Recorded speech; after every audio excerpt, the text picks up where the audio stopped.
नमस्कार, मैं हूं मिस्टर स्टॉक। तो दोस्तों आज हम जानेंगे कि स्टॉक मार्केट क्या होता है और साथ ही आज हम एडवांस कॉन्सेप्ट को डिटेल में समझेंगे। तो दोस्तों आप बाजार तो जानते ही होंगे, जी हाँ, वही बाजार जहां पर चीज़ों को खरीदा और बेचा जाता है। ठीक इसी प्रकार शेयर बाजार एक ऐसी जगह होती है जहां पर बहुत सारे कंपनियां लिस्टेड होती हैं और वो सभी कंपनियां अपने कुछ शेयर जारी करते हैं अलग अलग प्राइस में, और फिर लोग उन शेयरों को खरीद लेते हैं और जब शेयर का प्राइस ऊपर बढ़ जाता है तो उसे बेच देते हैं और पैसे कमा लेते हैं। लेकिन वहीं दूसरी ओर अगर शेयर का प्राइस कम हो जाता है तो उसे बेचने पर नुकसान भी उठाना पड़ता है। आपको बता दें कि शेयर का प्राइस कम या ज़्यादा होते रहता है, आज कुछ और है तो कल कुछ और होगा। स्टॉक मार्केट में ज़्यादातर लोग सिर्फ इसलिए पैसे इन्वेस्ट करते हैं ताकि उन्हें फ्यूचर में ज़्यादा रिटर्न मिल सके और वो जल्द से जल्द अमीर बन सकें। लेकिन शेयर मार्केट को समझना इतना आसान नहीं है, इसमें बहुत सारे बेसिक टर्म आपको पता होने चाहिए, जैसे कि सेबी यानी कि security and exchange board of India, जिसका बहुत ही बड़ा रोल होता है शेयर मार्केट में। दोस्तों सेबी का काम है शेयर बाजार में चल रहे सभी गलत कामों पर रोक लगाना और उन्हें सजा देना, साथ ही नए नियम बनाना और शेयर मार्केट में संतुलन स्थापित करना। दोस्तों इसके अलावा सभी चीज़ों को समझना आपके लिए बहुत ज़रूरी है। तो अगर आप शेयर बाजार में बिल्कुल नए हैं तो आइए इसे एक आसान एग्जाम्पल के द्वारा समझते हैं। मान लीजिए कि आपने कोई कंपनी स्टार्ट की और कुछ समय तक आपकी कंपनी बहुत अच्छी चली, लेकिन अब आपको अपनी कंपनी को और आगे बढ़ाना है, यानी कि एक्सपेंड करना है, जिसके लिए आपको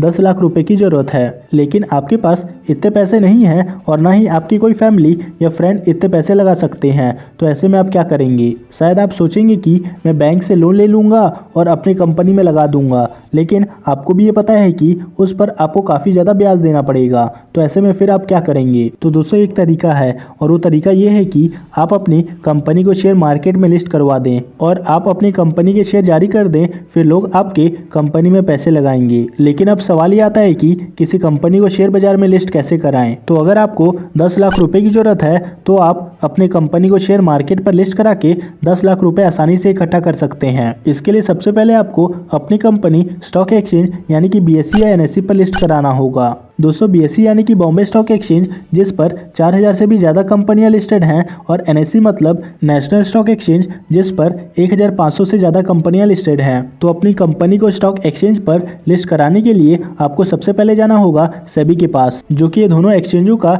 हेड है। दोस्तों सेबी के पास आपको अपनी कंपनी की सभी डिटेल देनी पड़ती है और एक बार सेबी आपकी कंपनी को वेरीफाई करके अप्रूवल दे देती है तो आप अपनी कंपनी को स्टॉक एक्सचेंज पर लिस्ट करवा सकते हैं। तो अब आप पहली बार अपनी कंपनी के शेयर बेचने जा रहे हैं और आपको 10 लाख रुपए की ज़रूरत है, तो आप 100 के हिसाब से 1000 शेयर निकालेंगे और इसी को बोला जाता है IPO यानी कि इनिशियल पब्लिक ऑफरिंग। इसका मतलब ये है कि जब भी कोई कंपनी पहली बार अपने शेयर निकालती है और शेयर मार्केट पर लिस्ट होती है तब उसे IPO बोलते हैं। दोस्तों इसके बाद जब लोग आपकी कंपनी के शेयर को खरीदेंगे और जब सारे शेयर बिक जाएंगे तो आपको 10 लाख रुपए बैंक अकाउंट में मिल जाएंगे। दोस्तों आपने ये तो समझ लिया कि शेयर मार्केट क्या होता है, तो चलिए अब समझते हैं कि आखिर शेयर क्या होता है। दोस्तों शेयर का मतलब होता है किसी कंपनी में अपनी हिस्सेदारी। अगर आपने किसी कंपनी का शेयर खरीदा है तो इसका मतलब ये है कि आप उस कंपनी के कुछ हिस्से के मालिक हैं, मतलब उस कंपनी में आपका कुछ पैसा लगा हुआ है। तो अगर आपकी कंपनी प्रॉफिट कमाती है तो आपका भी फायदा होगा, और अगर कंपनी को नुकसान होता है यानी कि लॉस होता है तो आपको भी नुकसान होगा। अगर आपको समझ में नहीं आया तो चलिए आपको एग्जाम्पल की मदद से समझाते हैं। मान लीजिए कि किसी कंपनी के कुल 100 शेयर हैं और उसमें से 10 शेयर आपके पास हैं, तो आप उस कंपनी के 10% इक्विटी के मालिक कहलाएंगे। ठीक इसी प्रकार से किसी भी कंपनी के शेयर होल्डर उसके अलग अलग परसेंट के मालिक होते हैं। दोस्तों आज आप किसी भी कंपनी के शेयर को घर बैठे ब्रोकर के द्वारा ऑनलाइन खरीद या बेच सकते हैं। अगर आपको नहीं मालूम कि ब्रोकर क्या होते हैं तो मैं आपको बता दें कि ब्रोकर कुछ वेबसाइट या ऐप होते हैं जो आपको शेयर खरीदने या बेचने की सुविधा देते हैं। दोस्तों इंडिया में बहुत सारे ब्रोकर हैं, जैसे कि जीरोधा, अपस्टॉक, एंजल ब्रोकिंग और शेर खान आदि, और आप इन ब्रोकर की मदद से आप किसी भी कंपनी के शेयर खरीद या बेच सकते हैं। और दोस्तों आपको इन सारे ब्रोकर का लिंक डिस्क्रिप्शन में मिल जाएगा। दोस्तों अब आप शेयर क्या है ये भी जान गए होंगे, तो चलिए अब जानते हैं कि आखिर शेयर की कीमत ऊपर नीचे क्यों होती है। तो दोस्तों शेयर मार्केट में किसी भी शेयर का भाव डिमांड और सप्लाई के आधार पर बढ़ता या कम होता है और डिमांड और सप्लाई के आधार पर ही कंपनी के शेयरों का वैल्यूएशन होता है। अगर किसी कंपनी के शेयर की ज़्यादा डिमांड होती है और सप्लाई कम होता है तो उसके शेयर के प्राइस बढ़ जाते हैं। ठीक इसी प्रकार जब सप्लाई ज़्यादा होती है और डिमांड कम हो जाता है तो शेयर का प्राइस घट जाता है। दोस्तों, हर कंपनी का शेयर प्राइस अलग अलग होता है। हर छोटी बड़ी लिस्टेड कंपनी रोज कारोबार करती हैं, जिसमें से उसे कभी मुनाफा तो कभी नुकसान होता है और इसलिए समय के साथ साथ कंपनी के शेयर में उतार चढ़ाव आता रहता है। दोस्तों, जब कंपनी का बिजनेस बढ़ता है और कंपनी को मुनाफा होता है तो बहुत सारे इन्वेस्टर उस कंपनी के शेयर को खरीदने लगते हैं और शेयर का प्राइस ऊपर चढ़ने लगता है। ठीक इसी तरीके से जब कंपनी को घाटा होता है तो लोग उसके शेयर को यानी कि कंपनी के शेयर को बेचने लगते हैं, जिससे प्राइस नीचे गिरने लगता है। दोस्तों, आइए इसे एक उदाहरण के द्वारा समझते हैं। अगर आपको याद होगा तो 2007 से लेकर 2016 तक रिलायंस इंडस्ट्री का एक शेयर का प्राइस लगभग 500 रुपये के आसपास रहता था। लेकिन 2016 के बाद रिलायंस ने जियो लॉन्च किया, जिसके बाद कंपनी ने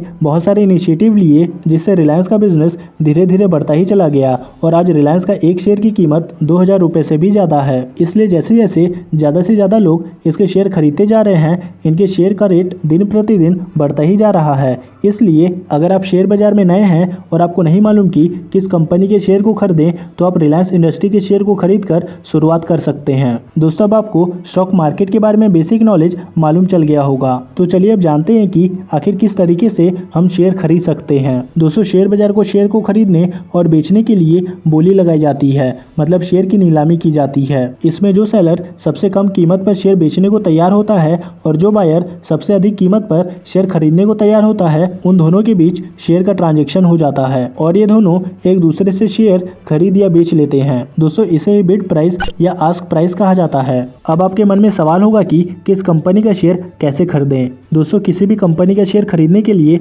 आपको 3 चीज़ों की जरूरत पड़ती है। पहला है सेविंग अकाउंट या फिर बैंक अकाउंट। आपके पास किसी भी बैंक में सेविंग अकाउंट होना चाहिए, जिससे आप पेमेंट करेंगे शेयर को खरीदने के लिए। दूसरा है डीमेट अकाउंट। जब आप किसी कंपनी का शेयर खरीदते हैं तो आपको कंपनी में हिस्सेदारी या इक्विटी मिलती है, लेकिन उसके लिए आपके पास कोई प्रूफ भी तो होना चाहिए। इसके लिए आप भविष्य में कहीं कोई गड़बड़ी हो तो आप बता सके कि मेरा पैसा इस कंपनी में लगा हुआ है। इसलिए आपने जो शेयर खरीदे हैं वो डिजिटल फॉर्म में प्रूफ के तौर पर आपके डीमेट अकाउंट में स्टोर हो जाता है और जब आप उसे बेच देते हैं तो वो वहां से उठकर कंपनी के पास चला जाता है। दोस्तों, लगभग सभी ब्रोकर जहां पर ट्रेडिंग अकाउंट खोलते हैं वो आपका फ्री में डीमेट अकाउंट भी खोल देते हैं और अगर आपको डीमेट अकाउंट खोलना है तो लिंक डिस्क्रिप्शन में गिवन है। और तीसरा है ट्रेडिंग अकाउंट, जिसके बारे में हमने आपको अभी अभी बताया। दोस्तों, शेयर खरीदने के लिए सबसे पहले आपको किसी भी ब्रोकर जैसे कि एंजल वन, जीरोधा आदि के पास डीमेट अकाउंट खुलवाना होगा।